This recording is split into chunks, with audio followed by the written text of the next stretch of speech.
قلوبا بالهداية والتقى ونر طريقي كي أراه يطيب.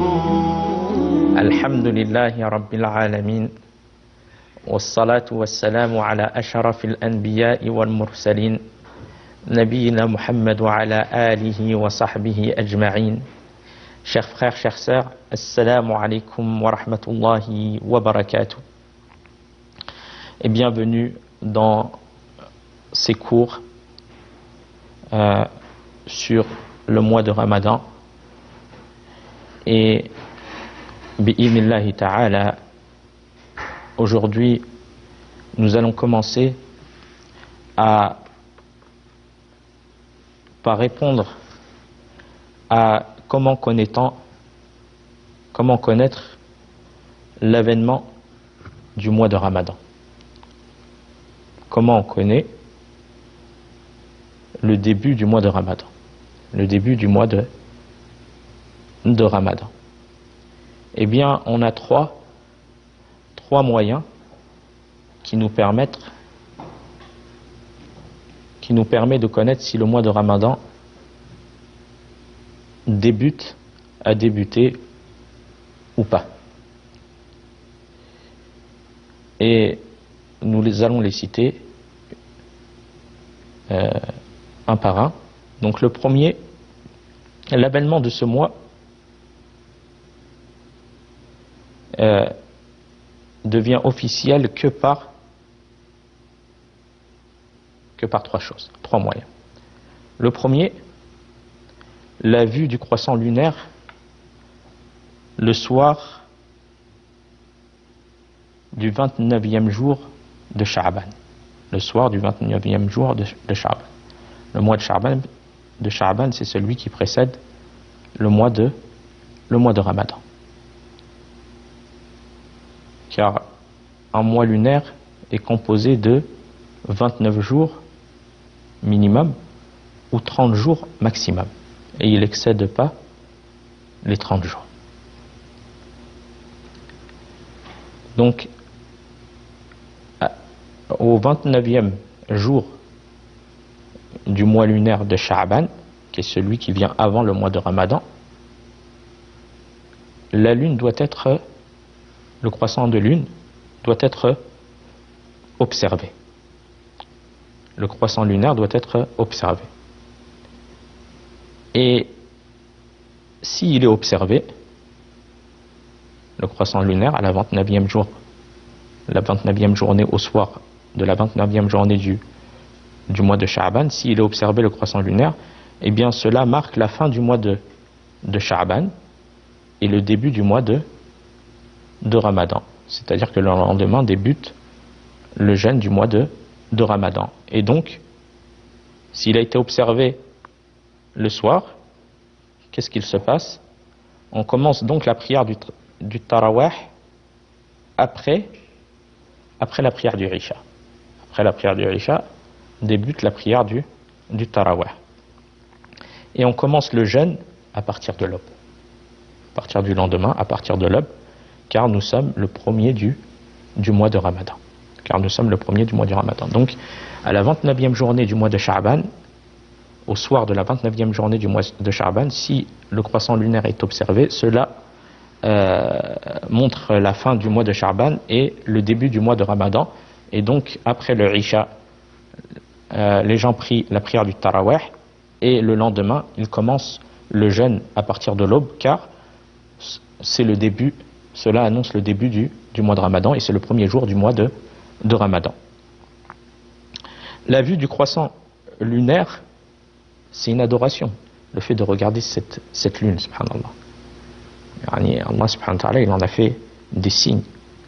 Et le fait que la personne elle médite sur cela et elle se rapproche d'Allah par la méditation de cela, c'est une adoration.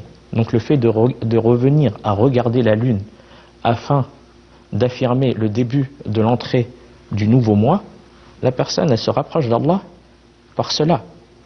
Car la vue du croissant lunaire à la 29e journée au soir de la 29e journée du mois de Sha'ban, annonce la fin du mois de Sha'ban et le début du mois de Ramadan. Et Allah subhanahu wa ta'ala nous montre que cela est le moyen de savoir si le nouveau mois a commencé ou pas. Le mois de Ramadan est entré ou pas. Allah Azza wa Jalla dit dans son noble livre فَمَنْ شَهِدَ مِنْكُمُ الشَّهْرَ فَلْيَصُمْهُ. Donc quiconque d'entre vous est présent en ce mois, qu'il jeûne. Et un hadith qui a été rapporté par Abdullah ibn Umar, عن عبد الله ibn Umar رضي الله عنهما قال سمعت رسول الله صلى الله عليه وسلم يقول إذا رأيتموه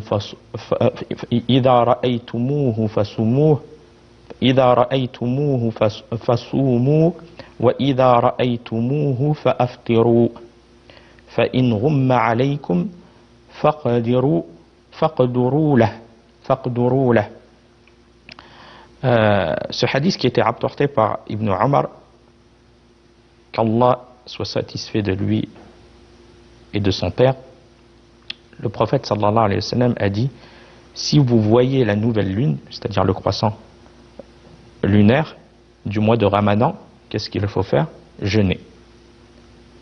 Et si vous voyez la suivante, qui marque la fin du mois de Ramadan, rompez le jeûne. Et ce hadith, il a été authentifié par l'imam al-Bukhari et Muslim, par l'imam al-Bukhari et Muslim. Donc cela montre que l'annonce du début du mois de Ramadan se fait par la vision du croissant lunaire. Et il suffit pour authentifier la vision de la nouvelle lune qu'un homme pieux, juste, annonce l'avoir vue. Selon l'avis le plus juste, selon le plus juste des avis des savants. Et cela conformément à la parole d'Ibn Umar, qu'Allah soit satisfait de lui et de son père. Les gens cherchaient le croissant lunaire. Ils observaient la lune. J'ai alors informé le messager d'Allah sallallahu alayhi wa sallam que je l'avais certes vu. Il a alors jeûné et a ordonné aux gens de le faire. Il a jeûné, le prophète sallallahu alayhi wa sallam, et il a ordonné aux gens de le faire par la vision d'une seule personne. La vision d'une seule personne qui était Ibn Umar radiyallahu anhu.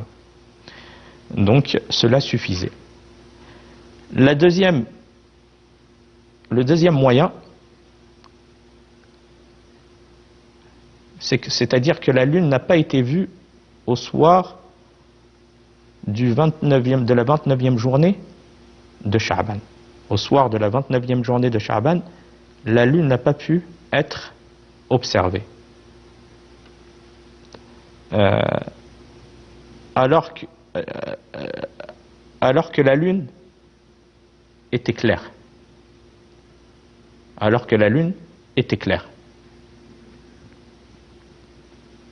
Donc, les 30 jours, donc la personne complète le mois de Sha'ban à 30 jours. Parce que le ciel, il était clair et le croissant lunaire n'a pas pu être observé. Malgré que le ciel était clair, donc le mois de Sha'ban est complété à 30 jours. Et le mois de Ramadan commencera, le premier jour commencera le jour d'après.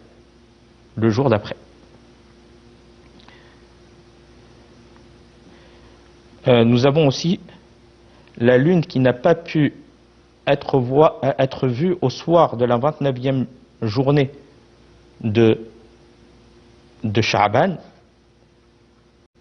à la 29e journée de Sha'ban, au soir de la 29e journée de Sha'ban, le croissant lunaire n'a pas pu être observé par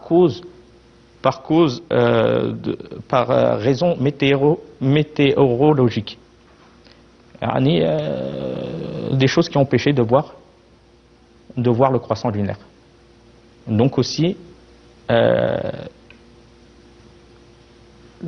fait que la lune n'a pas pu être observée, le mois de Sha'ban est complété à 30 jours et le jeûne commencera le lendemain.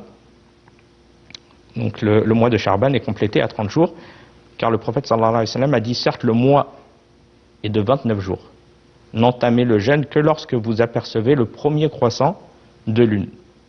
Et si le temps est brumeux et que vous ne pouvez l'apercevoir, complétez alors la période d'un 30e jour. La lune n'a pas pu être observée, cause météorologique, le temps brumeux. Eh bien, qu'est-ce qu'il se passe? Le mois de Sha'ban est complété à 30 jours et le jeûne du mois de Ramadan commencera le lendemain. Ce hadith, il a été rapporté par l'imam al-Bukhari. Il a été authentifié par l'imam al-Bukhari et Muslim. Donc, voilà les moyens de pouvoir reconnaître l'avènement et l'entrée du mois de Ramadan ou l'entrée du mois de Ramadan ou pas.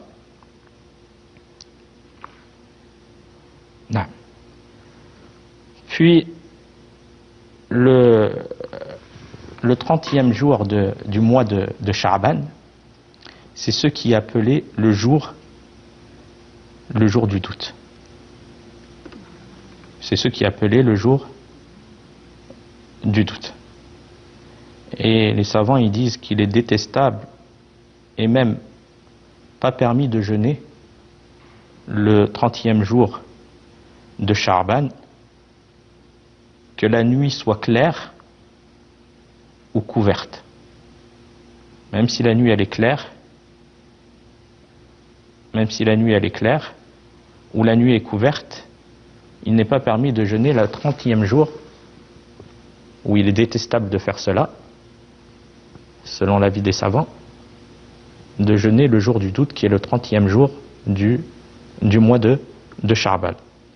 Et il se base sur la parole du prophète alayhi salatu wa salam, La yataqaddamanna ahadukum a Ramadan bi sawmi yawmin aw yawmayn illa an yakuna rajulun kana yasumu sawmah falyasum dhalika al-yawm, authentifié par l'imam al-Bukhari.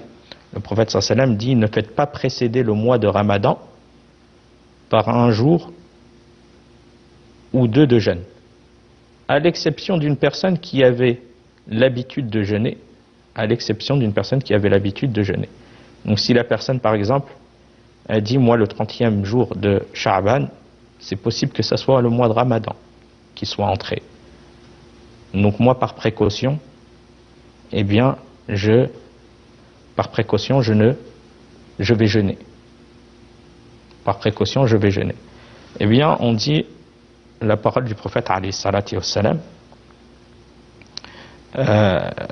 qui montre que cela n'est pas autorisé. De sa parole alayhi salatu wassalam, ne faites pas précéder le mois de Ramadan par un jour ou deux de jeûne, à l'exception d'une personne qui avait l'habitude de jeûner. Donc le fait d'être en conformité avec la parole du prophète alayhi salatu wassalam, et de ne pas jeûner ce 30e jour de Sha'ban qui est le jour qui est nommé le jour du doute.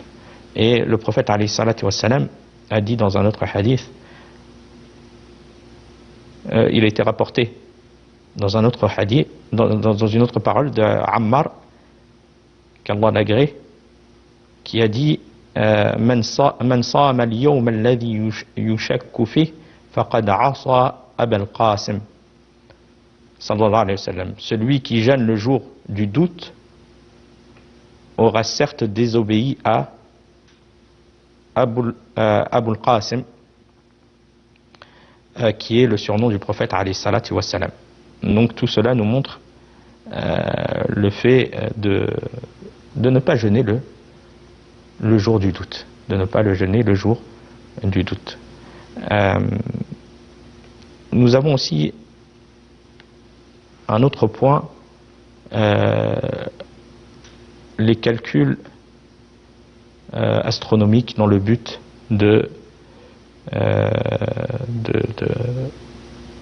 d'annoncer l'avènement du mois de Ramadan.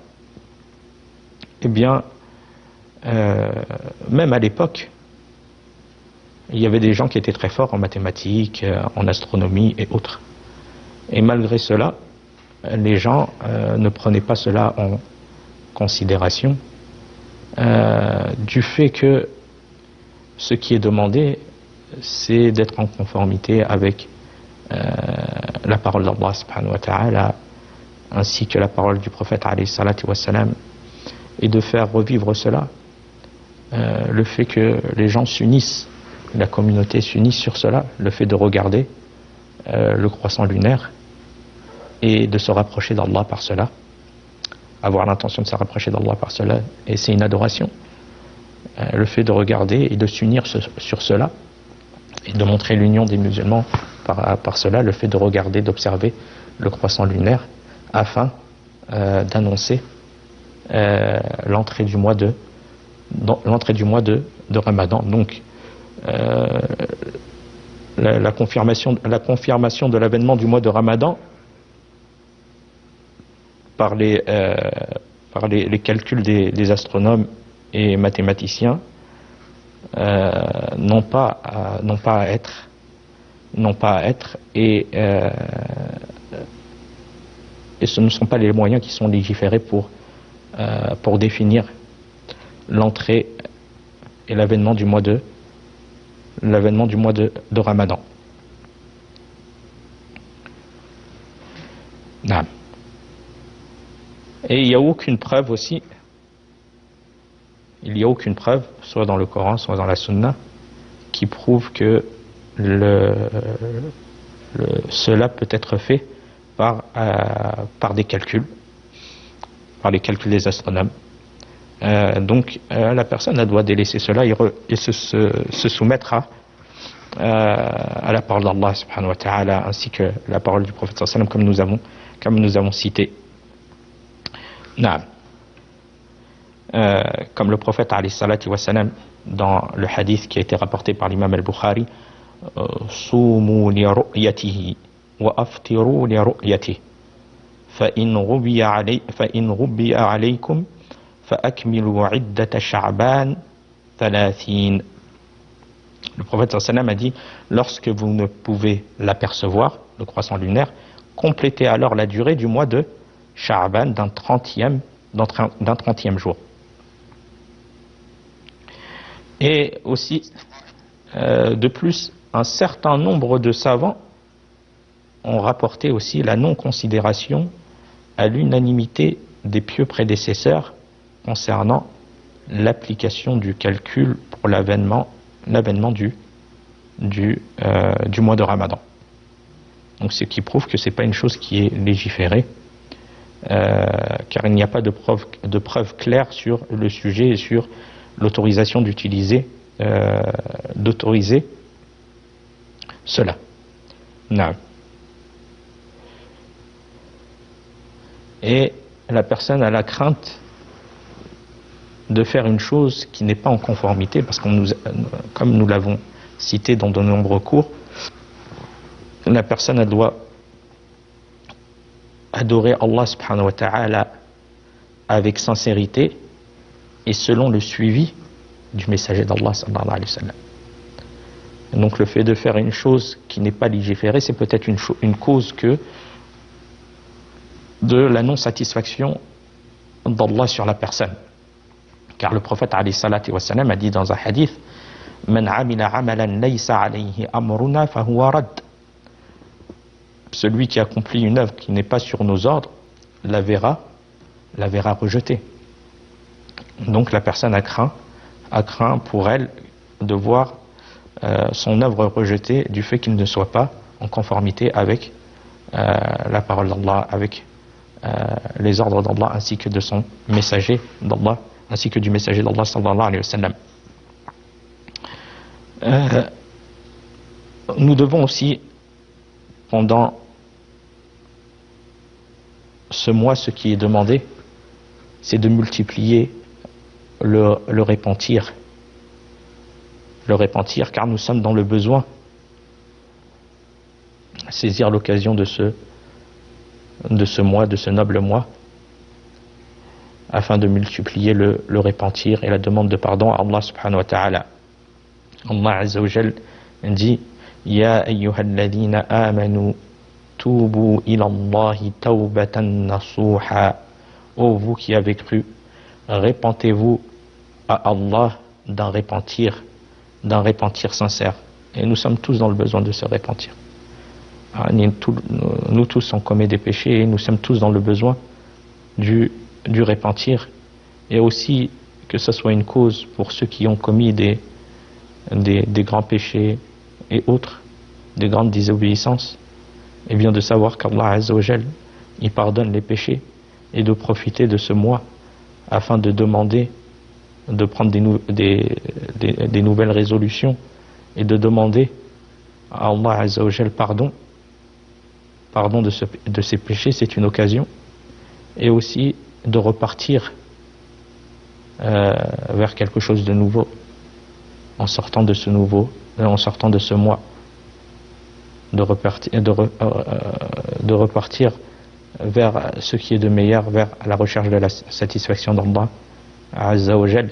Donc ce mois, il permet à aider la personne à s'éduquer, à partir vers quelque chose de nouveau, à profiter que les plus grands démons sont enchaînés et qu'ils n'ont pas le même impact sur la personne pendant ce mois, pour aller vers ce qui est meilleur pour elle, vers la droiture, vers le repentir d'Allah subhanahu wa ta'ala, et de profiter de cette occasion. Et aussi il est permis de se féliciter pour la venue à l'arrivée de ce noble mois. Il est permis de se féliciter et d'invoquer en faveur de la personne qu'Allah il bénisse ton mois et te facilite l'accomplissement des bonnes œuvres dans ce mois. Barakallahu laka fi shahr wa a'anaka ala ta'ati. À l'exemple de cela, il n'y a pas de mal en cela, et ça peut même être recommandé si c'est envers les parents, ce qui est bonté, qui est adoration, bonté envers les parents ou les gens qui ont un droit sur nous, comme les proches et autres. Le fait que tu les félicites de l'arrivée de ce nouveau mois,